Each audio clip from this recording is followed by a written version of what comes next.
हुआ जिसका दसम स्थान पाप कर्तरी में फंस जाए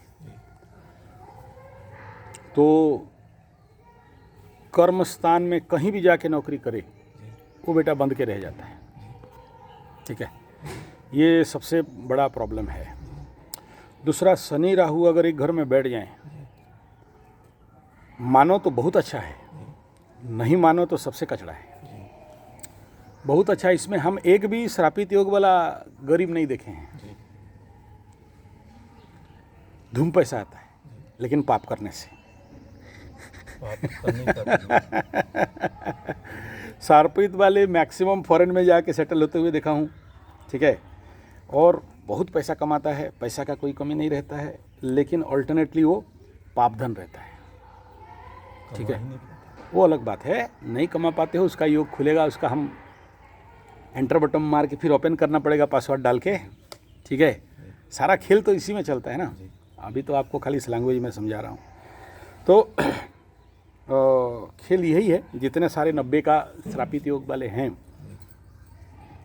सब पैसे के मैटर में समस्या नहीं रहता है, लेकिन फैमिली लाइफ लेवल इत्यादि से समस्या रहता है। तो दूसरा ये है कि लग्न में बृहस्पति जब बैठ जाता है तो फिर क्या श्रापित योग और क्या गधा योग और क्या घोड़ा योग, कोई मतलब नहीं है। लग्न में गुरु बृहस्पति 1 लाख दोषों को काट देता है, इसीलिए उस क्षेत्र में चिंता नहीं है। लेकिन दोष काटता है जब दोष लगता है। तो ऐसे कंडीशन पे कुंडली में जो दो सबसे बड़ा समस्या, एक श्रापित, दूसरा कालसर्प।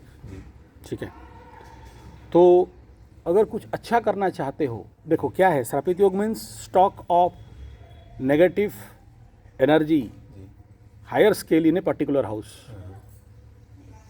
ठीक है, तो सबसे पहला तो कहाँ इफेक्ट है। एक तो चंद्रमा के ऊपर हो गया, तो माइंड गेम, या तो बहुत चतुर, बहुत चालाक, बहुत बुद्धिमान बनाएगा, पाप बुद्धि बनाएगा। और दूसरा, ये हर क्षेत्र में बाधा देगा। ठीक है, अष्टम होने के कारण। नहीं, निकल जाओ, हो गया, बस 5 मिनट में आपका बात खत्म कर रहा हूँ। 2 मिनट का बात हुआ है। टिकट करवाओ, निकलो, लेट मत करो, परेशान हो जाओगे नहीं तो यहाँ पर बड़ा लेवल पे मैं आपको शॉर्टकट में बता देना चाहूँगा कि इसको ओपन आउट करिए। इसका ओपन आउट का सिस्टम पहला बार है, पहला बिंदु है कि जब तक विधिबद्ध बढ़िया से, ये तो हो गया शिवरात्रि का, मैं जरा अभिषेक करना चाहिए था, आप एक किए, कोई बात नहीं, जिसका जितना किस्मत में है उतना ही करेगा, उससे ज़्यादा तो नहीं करेगा। भोलेनाथ के प्रचंड शरण में जाओ।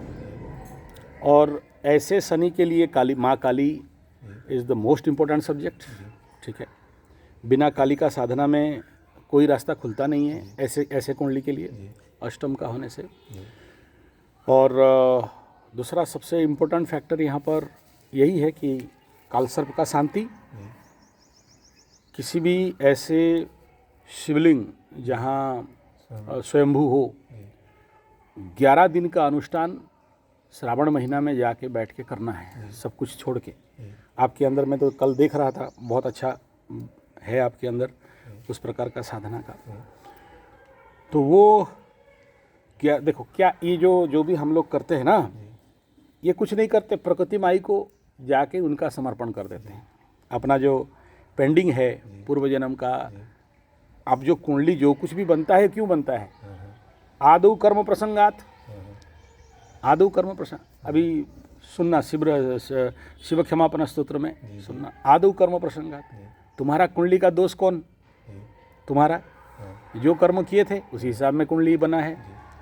इस जन्म में जैसे करोगे अगला जन्म में ऐसे ही बनेगा।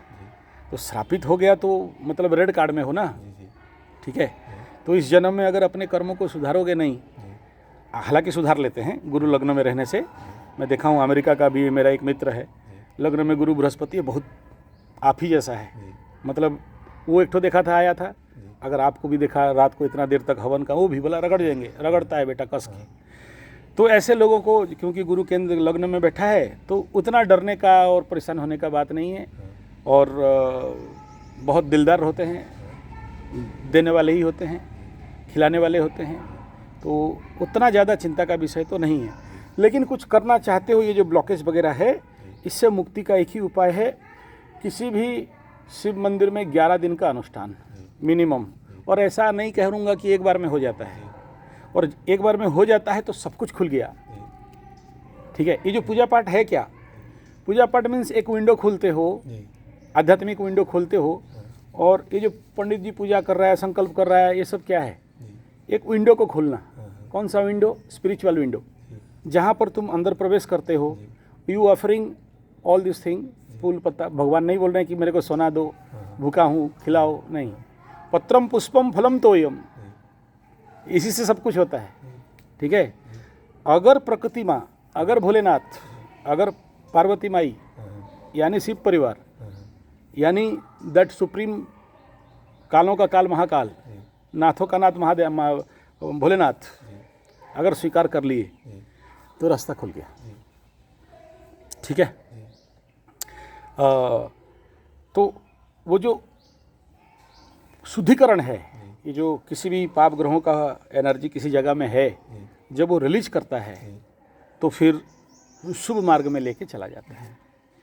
इसलिए आपका जो कह रहे हो कि मुझे पता नहीं चल रहा है, मुझे क्या करूं, कल इसी के बारे में बोल रहा था, माया छद्मावरण, तो इसका शांतिकरण का प्रोसेस में चलो। और ये जो था, जो कुछ एक बेसिक ट्रेनिंग था, माला मिल गया है, और शुरू कर लो, जाप शुरू कर लो, अपने आप रास्ता मिलेगा, अपने आप जाओगे। और यहाँ का एक भी कोई अभिषेक, सुद्राभिषेक कर दे भोलेनाथ का, तो खुलता ही खुलता है। इसमें मेरा गारंटी है, चैलेंज है, पूर्ण विश्वास है, पूरा भरोसा है, इसलिए बेफिक्र रहना है। और दूसरा जो यक्ष प्रश्न है कि मुझे क्या करना चाहिए, अब सुनो क्या करना चाहिए।